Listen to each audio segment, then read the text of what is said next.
الحمد لله الحمد لله نحمده ونستعينه ونستغفره ونعوذ بالله من شرور أنفسنا ومن سيئات أعمالنا. من يهده الله فلا مضل له ومن يضلل فلا هادي له، وأشهد أن لا إله إلا الله وحده لا شريك له، وأشهد أن محمدًا عبده ورسوله. يا أيها الذين آمنوا اتقوا الله حق تقاته ولا تموتن إلا وأنتم مسلمون. يا أيها الناس اتقوا ربكم الذي خلقكم من نفس واحدة وخلق منها زوجها وبث منهما رجالا كثيرا ونساء، واتقوا الله الذي تساءلون به والأرحام إن الله كان عليكم رقيبا. يا أيها الذين آمنوا اتقوا الله وقولوا قولا سديدا يصلح لكم أعمالكم ويغفر لكم ذنوبكم، ومن يطع الله ورسوله فقد فاز فوزا عظيما. أما بعد، فإن خير الحديث كتاب الله، وخير الهدي هدي محمد صلى الله عليه وسلم، وشر الأمور محدثاتها، فإن كل محدثة بدعة وكل بدعة ضلالة وكل ضلالة في النار. اللهم صل على محمد وعلى آل محمد كما صليت على إبراهيم وعلى آل إبراهيم إنك حميد مجيد. اللهم بارك على محمد وعلى آل محمد كما باركت على إبراهيم وعلى آل إبراهيم إنك حميد مجيد. سبحانك لا علم لنا إلا ما علمتنا إنك أنت العليم الحكيم. رب اشرح لي صدري ويسر لي أمري واحلل عقدة من لساني يفقه قولي. رب زدني علما رب زدني علما رب زدني علما وعملا.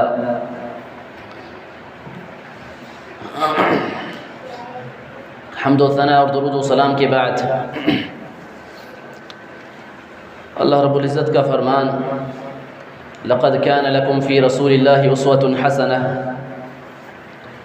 کہ تمہارے لیے رسول اللہ کی زندگی میں اسوہ حسنہ ہے. افسوس، آج ایک مسلمان نوجوان کو ہر چیز کا علم ہے، اگر نہیں اسے علم تو اپنے نبی کے بارے میں اور نبی کے صحابہ کے بارے میں جو اصل ہمارے ہیرو تھے. آج اگر ہم سے کوئی پوچھے سیاستدانوں کے متعلق ہر کسی کے نام، پارٹی کے نام سب کو آتا ہے. اگر ہمارے نوجوانوں سے، بچوں سے بھی کوئی پوچھے کرکٹر وغیرہ کا نام، سب نام وہ بتا دیں، اور وہ نام بھی غیر اسلامی یاد ہے. وجہ کیا ہے؟ ہمیں ان سے محبت ہے. اور اللہ کے نبی کا وہ فرمان، المرء مع من احب، قیامت کے دن بندہ حشر میں اس کے ساتھ ہوگا جس سے اس کو محبت ہو. اللہ رب العزت کا فرمان، مسلمانوں، میرے نوجوان بھائیوں اور میری بہنوں، لقد كان لكم في رسول الله اسوة حسنة، تمہارے لیے رسول اللہ کی زندگی اسوہ حسنہ ہے. تمہارے ہیرو اگر کوئی ہیں تو محمد الرسول اللہ ہیں، نبی کے صحابہ ہیں، تابعین ہیں، تبع تابعین ہیں. خدا را اپنی زندگیوں میں ان کو ٹائم دیں، ان کا مطالعہ کریں، کس طرح ہمارے نبی نے زندگی گزاری. آپ کا بچپن، آپ کی جوانی، آپ کی مکی زندگی، کتنی مشکلات، پھر آپ کی مدنی زندگی، مدینہ میں اپنی جو زندگی گزاری. اس لحاظ سے ہمارا یہ سلسلہ جو سیرت النبی کا چل رہا ہے، یہی مقصد ہے. اللہ کے نبی کی پہچان، جس نبی کا ہم نے کلمہ پڑھا وہ کون ہے، کیا ہے، اس کی عادات، اس کے فضائل، اس کے خصائل، یہی بیان کرنا مقصود ہے. اللہ رب العزت سے دعا ہے اللہ ہمیں اللہ کے نبی اور صحابہ سے، اہل اسلام، اہل ایمان سے محبت نصیب فرمائے، اہل دنیا سے ہماری محبتوں کو ختم کر دے.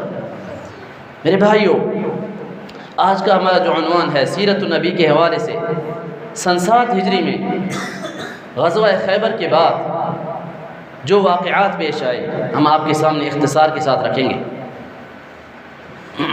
سن 7 ہجری میں رسول اللہ صلی اللہ علیہ وسلم نے ایک غزوہ کیا، اور وہ غزوہ تھا اعرابی اور دیہاتیوں کے خلاف۔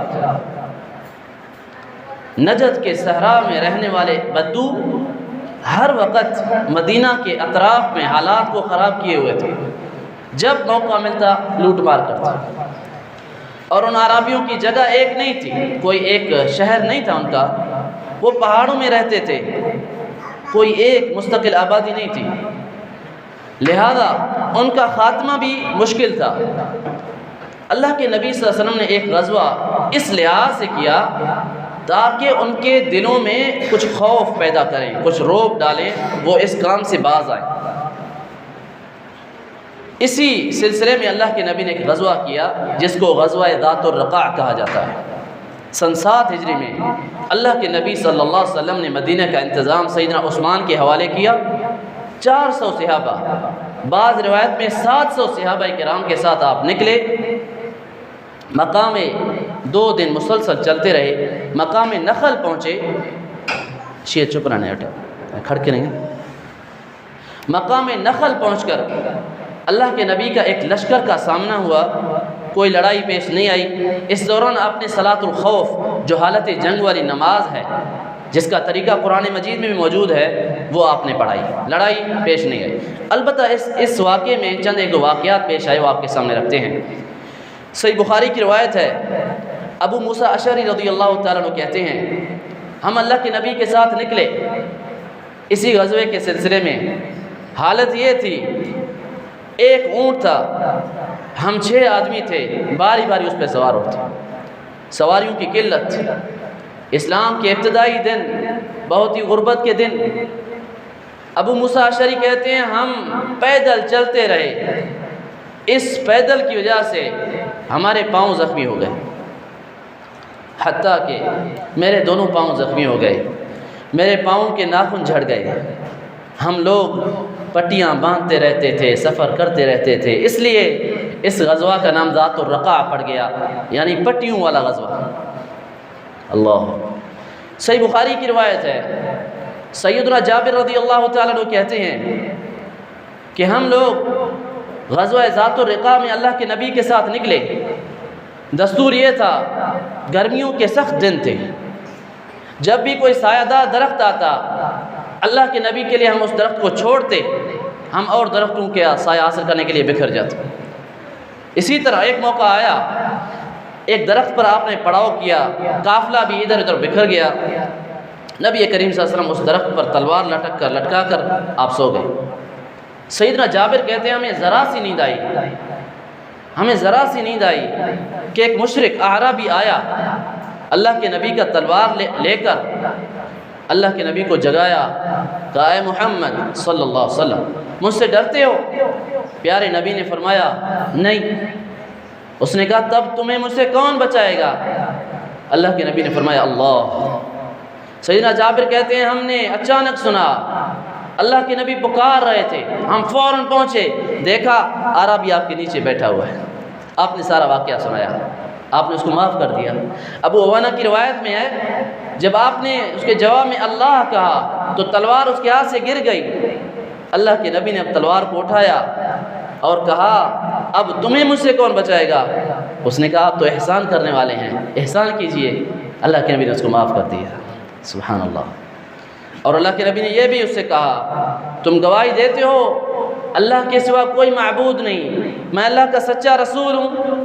اس نے کہا یہ گواہی تو نہیں دیتا، ہاں اتنا آپ سے ضرور کہتا ہوں آپ سے کبھی بھی نہیں لڑوں گا ابھی، اور نہ ان کا ساتھ دوں گا جو آپ سے لڑائی کریں گے۔ مسلمان نہیں ہوا۔ پیارے نبی نے اس کی راہ چھوڑی۔ جب یہ قوم میں واپس پہنچا تو کہا لوگو میں آج تمہارے ہاں سب سے بہتر انسان سے ہو کر آ رہا ہوں، صلی اللہ علیہ وسلم۔ اللہ کے نبی کا یہ غزوہ ختم ہوا، آپ واپس آ رہے تھے، راستے میں ایک جگہ پڑاؤ کیا لشکر نے۔ رسول اللہ صلی اللہ علیہ وسلم نے 2 صحابہ کو پہرے پر مامور کیا، حضرت عباد بن بشر، حضرت عمار بن یاسر رضی اللہ عنہ۔ رات یہ صحابہ پہرا دے رہے تھے۔ عباد بن بشر کی باری آئی تو تہجد کی نماز اللہ کے سامنے قیام اللیل کے لیے کھڑے ہو گئے۔ اللہ اکبر۔ اسی دوران کسی مشرک نے حملہ کیا نماز کے دوران تلوار اس کو تیر لگا، نماز نہیں توڑی، خشوع خضوع والی نماز، تلوار تیر نکال کر پھینک دیا، دوسرا حملہ، تیسرا حملہ، نماز ختم کرنے کے بعد جب عمار کو جگایا تو عمار نے کہا سبحان اللہ، آپ نے مجھے جگایا کیوں نہیں، مجھے جگا دیتے میرے بھائی۔ عباد بن بشر کا جواب، اللہ اکبر، کہا قرآن مجید کی ایک سورت پڑھ رہا تھا، اتنی حلاوت آ رہی تھی، اتنا مٹھاس تھا اس سورت میں، گوارا نہیں کیا اس سورت کو درمیان میں ختم کر دو، لہذا مکمل نماز، وہ سورت مکمل کر کے نماز کو مکمل کر کے اب تمہیں جگایا ہے۔ یہ تھا غزوہ ذات الرقاع جو سن 7 ہجری میں پیش آیا۔ اس کے بعد سن 7 ہجری کے آخر میں جب ذوالقعدہ کا چاند نظر آیا، اللہ کے رسول صلی اللہ علیہ وسلم نے عمرہ قضا ادا فرمایا۔ آپ جانتے ہیں سن 6 ہجری میں جب حدیبیہ کے مقام پر آپ کو روک لیا گیا صحابہ کرام کے ساتھ، آپ کو عمرہ کرنے سے روک دیا گیا، واپس آپ اس طرح آئے۔ صلح حدیبیہ میں ایک شرط یہ تھا اس سال مسلمان بغیر عمرہ کیے واپس جائیں، اگلے سال عمرہ کرنے آئے، اور 3 دن مکہ میں رہے۔ اگلا سال آیا، ذوالقعدہ کا چاند نظر آیا، رسول اللہ صلی اللہ علیہ وسلم نے اعلان کیا میرے صحابہ مسلمانوں عمرہ قضا کے لیے تیاریاں شروع کر دو، اور وہ میرے ساتھی جو حدیبیہ میں حاضر تھے ان میں سے کوئی بھی پیچھے نہ رہے، وہ سب تیار ہوئے، اور بھی مسلمان 2000 تعداد، بچوں اور عورتوں کے علاوہ 2000 تعداد، رسول اللہ صلی اللہ علیہ وسلم نے 60 اونٹ لیے، ذوالحلیفہ پہنچ کر آپ نے عمرہ کا احرام باندھا اور تلبیہ پکارنا شروع کر دیا، لبیک اللہم لبیک۔ آج بھی اگر کوئی شخص عمرہ کا ارادہ رکھتا ہے تو اس کے لیے یہ حکم ہے جب وہ میقات سے احرام باندھے گا تو یہیں سے تلبیہ پکارنا شروع کر دے گا، لبیک اللہم لبیک، لبیک لا شریک لک لبیک۔ حرم اللہ کے گھر بیت اللہ میں پہنچنے کے بعد پھر جو ہے اس کے دوسرے وہ شروع ہو جائیں گے احکامات۔ اللہ کے رسول نے تلبیہ پکار کر سفر شروع کر دیا۔ آپ کو قریش کی طرف سے خدشہ تھا بدعہدی کا، اللہ کے نبی نے جنگجو صحابہ کو بھی ساتھ لیا، ہتھیار بھی ساتھ لیے، لیکن مقام یاجج پہنچ کر آپ نے 200 صحابہ کرام کو ہتھیار کے ساتھ وہیں روک دیا، خود قصوہ اونٹنی پر سوار ہو کر رسول اللہ صلی اللہ علیہ وسلم مکہ میں داخل ہوئے۔ آپ صلی اللہ علیہ وسلم مکہ میں داخل ہوئے، مشرکین اپنے گھروں سے نکل آئے مسلمانوں کو دیکھنے کے لیے۔ نبی کریم صلی اللہ علیہ وسلم نے احرام باندھا ہوا ہے، مسلمان صحابہ آگے پیچھے آپ کو گھیرے میں لیے ہوئے لبیک تلبیہ پکارتے ہوئے مکہ میں داخل ہوئے۔ اللہ اکبر، رسول اللہ صلی اللہ علیہ وسلم نے حکم دیا میرے صحابہ جب طواف شروع کرو تو پہلے 3 چکروں میں رمل کرو۔ رمل کہا جاتا ہے چھوٹے قدموں کے ساتھ دوڑنا۔ رسول اللہ صلی اللہ علیہ وسلم کی یہ سنت آج بھی قیامت تک جاری رہے گا۔ اگر کوئی شخص عمرہ کرنے جاتا ہے، اگر رش نہیں ہے، اگر ممکن ہے تو وہ پہلے 3 چکروں میں رمل کرے گا، چھوٹے چھوٹے قدموں کے ساتھ دوڑے گا۔ اسی طرح آپ نے حکم دیا کہ اپنے کندھوں کو، اپنے دایاں کندھا جو ہے اس کو، دایاں کندھے کو آپ نے کھلا رکھنا ہے اور بائیں کندھے پر چادر رکھنی ہے۔ کیونکہ مشرکین دیکھنے کے لیے انہوں نے یہ بھی کہا تھا کہ مسلمان اب بیت اللہ کا طواف کریں گے، حالت یہ ہوگی یثرب مدینہ کے بخار نے ان کو توڑ دیا ہوگا، یہ کمزور ہوں گے، اسی لیے اللہ کے نبی نے رمل کا حکم دیا۔ اللہ کے نبی صلی اللہ علیہ وسلم پہنچے، مشرکین راستوں پر کھڑے آپ کا استقبال کیا، آپ کو دیکھا، پیارے نبی صلی اللہ علیہ وسلم مسلسل لبیک پکار رہے تھے، یہاں تک کہ اللہ کے گھر بیت اللہ میں پہنچے۔ آپ نے اپنی چھڑی سے حجر اسود کو چھوا اور طواف شروع کیا۔ صحابہ کرام ساتھ ہیں، عبداللہ بن رواحہ رضی اللہ تعالی عنہ آپ کے آگے آگے تلوار لے کر چل رہے ہیں اور رجز کے طور پر کچھ اشعار کہہ رہے تھے، بڑے عمدہ اشعار رعب قائم کرنے کے لیے۔ اشعار یہ تھے کہ خلو بنی الکفار عن سبیلہ، خلو فکل الخیر فی رسولہ، قد انزل الرحمن فی تنزیلہ، فی صحف تتلی علی رسولہ، یا رب انی مؤمن بقیلہ، انی رأیت الحق فی قبولہ، بأن خیر القتل فی سبیلہ، اليوم نضربکم علی تنزیلہ۔ بلند آواز کے ساتھ ابن رواحہ بلند آواز کے ساتھ یہ اشعار کہہ رہے تھے کہ اے کفار کے بیٹو، آج چھوڑ دو ان کا راستہ، کہ ساری بھلائیاں اس پیغمبر میں ہیں، اس پیغمبر میں ہیں، وہ قرآن جس کی تلاوت اس پیغمبر پر کی جاتی ہے۔ یا رب انی مؤمن بقیلہ، اللہ مجھے ان کی بات پر پورا ایمان ہے، میں رکھتا ہوں ایمان، اور اس کے قبول کرنے کو جو ہے غنیمت جانتا ہوں۔ بأن خیر القتل فی سبیلہ، کہ بہترین قتل اللہ کے راستے میں ہے۔ الیوم نضربکم علی تنزیلہ، کفار کے بیٹو آج تمہیں ایسی مار ماریں گے کہ تمہیں آج پتہ چل جائے گا۔ اس طرح کے اشعار کہہ رہے تھے۔ حضرت عمر آگے بڑھے، کہا ابن رواحہ، اللہ کے گھر میں رسول اللہ کے سامنے اس طرح کے اشعار کہہ رہے ہو؟ پیارے نبی صلی اللہ علیہ وسلم نے فرمایا یا ابن الخطاب، خطاب کے بیٹے ابن رواحہ کو چھوڑ دو، اس کو چھوڑ دو، اشعار کہنے دو، کہ یہ اشعار ان کے لیے تیر سے بھی زیادہ تیز ہے، تیر سے بھی زیادہ تیز ہے، اشعار کہنے دو۔ اللہ کے نبی نے مسلمانوں نے 3 چکر دوڑ کر لگائے، جب مشرکین نے دیکھا تو حیران ہو گئے، کہا وہ جن کے بارے میں ہم خیال کرتے تھے کہ یہ کمزور ہو کر آئے ہوں گے، لیکن یہ تو پہلے سے زیادہ طاقتور ہو کر آ گئے ہیں۔ اس طرح اللہ کے نبی نے طواف کیا، صحابہ نے طواف کیا، پھر صفا مروہ کی سعی کی۔